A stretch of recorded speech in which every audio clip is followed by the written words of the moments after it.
Listen very closely to what she is saying. A stamped signature or a typed up signature is considered sign under the UCC. So when you get a letter in the mail and it has no signature, or it just have a stamped signature, then it is considered sign.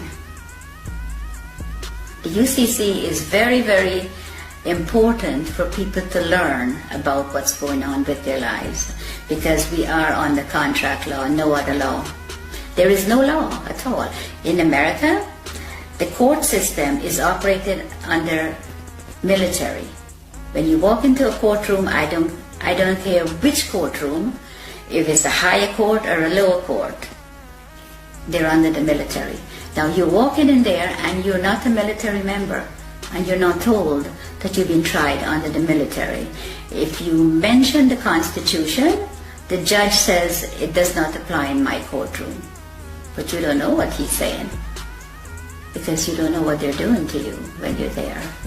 And all of that language is designed to confuse the hell out of you. Yes, it's designed under the UCC, and they know. They know what they're doing, and they know how to manipulate you. So you're saying all judges are very schooled and versed in UCC? Yes. They're taking special training schools in order to learn it? Yeah, the president appoints all the federal judges in America. And they go to Scottsdale, Arizona and Reno, Nevada to train how to apply this fraud contract in the courtroom. And in the United Kingdom? The United Kingdom, majority of the judges here in the United Kingdom are not judges. They're just doing business. They might be a retired lawyer. They're doing business as judge. And so-called judges in Malawi and in Canada? All of them, exactly the same system. They're under the UCC. Okay, try to go and discover your own birth bond, let's call it that, and you try to discover the true value. How does one go about doing that? You apply to the Federal Reserve for it. There's forms that you can fill in, and you can, once you find the bonds and the serial numbers, you can get it from the Federal Reserve because they have it. And you can then discover the value of your bond? Of course. And the average, let's say, 50-year-old in the United States would be worth what? A 50-year-old in the United States, it could be worth hundreds of millions. But one comment, if you go on the website and you put in your birth certificate number, and it comes up only one, you have hundreds of thousands of people are trading on it. Right.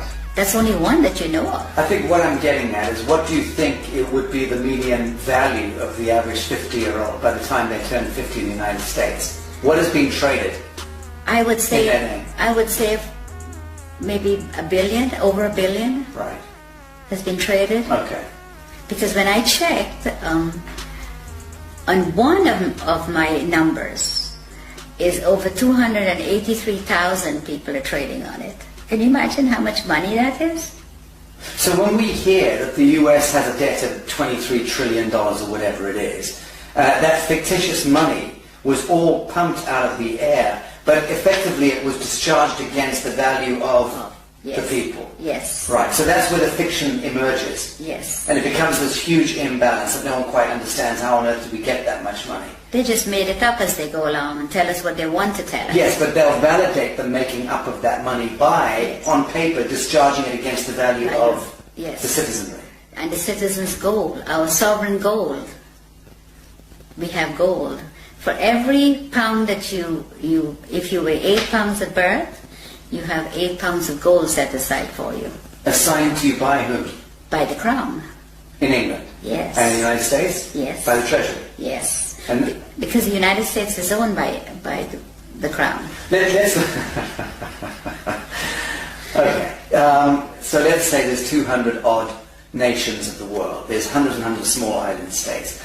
But there's about 200 nation states, big nation states. They are all of them a franchise of the Anglo-American Corporation. Yes. Let's call it that. Yes. And that the Anglo-American Corporation is an extension of the British Crown. Crown, yes. And the British Crown is collateralized by what, or backed by what? Gold. And by the people. The hundreds of millions of people. The British Empire has just went on the ground. It's still there. controls the Bank of International Yes, Settlements, yes. controls all the reserve banks around Yes, the world. And yes, so on. Right. yes. Correct. So at what point do you believe the world sees through this grotesque fiction and then addresses the source code and then writes it?